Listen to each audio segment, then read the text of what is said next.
Sincèrement. Moi, je dis la vérité. Tout ce qui arrive au Mali, c'est les Français.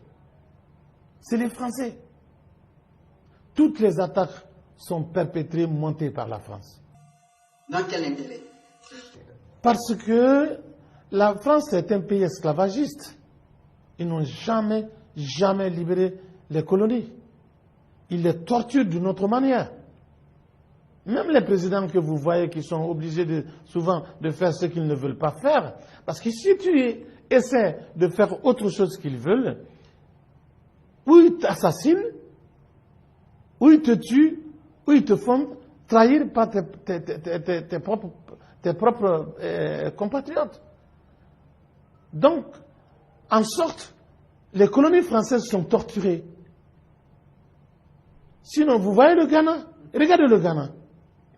Le Ghana a complètement dit, on n'a pas besoin d'aide. Regardez le Rwanda qui est en train de partir. Regardez tout. Regardez les autres pays qui sont en train d'émerger. Mais tant qu'on reste esclave de la France, évidemment, on ne va pas bouger. On ne va pas bouger. J'ai du respect pour les Français. J'adore les Français. Les Français sont très gentils. Ils sont bien. Ils sont hospitaliers. Mais la France est esclavagiste. Elle aime torturer.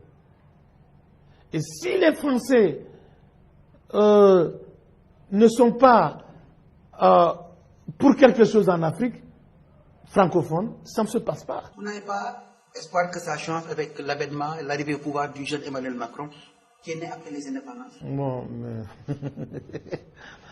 il y a un proverbe qui dit que tu ne verras jamais un autre bébé à côté de l'hyène si ce n'est pas ses enfants. Mais cela veut dire quoi, ça? Voilà, c'est un Français, c'est un Français. Il est président de la France. Il est comme les autres. Regarde comme il est parti insulter, humilier le président Kaboré au Burkina. Il l'a humilié. Un enfant comme ça.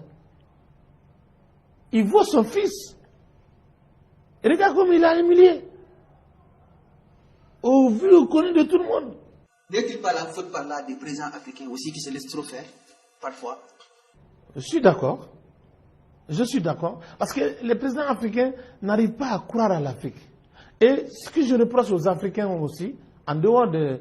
Il faut que les Africains soient derrière leur président. Absolument. Il faut qu'on se mette derrière ces gens-là pour qu'ils se sentent soutenus. Parce que si tu lances un seul président, le vent va l'amener. Mais s'il y a toute une nation qui se met derrière son président, oui, ça va changer.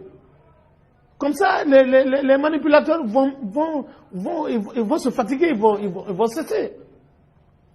Il ne faut pas laisser les présidents sentir qu'ils sont seuls. Non, il faut que la population, il faut que les peuples africains soient derrière leur président quand ils prennent des décisions pour leur pays.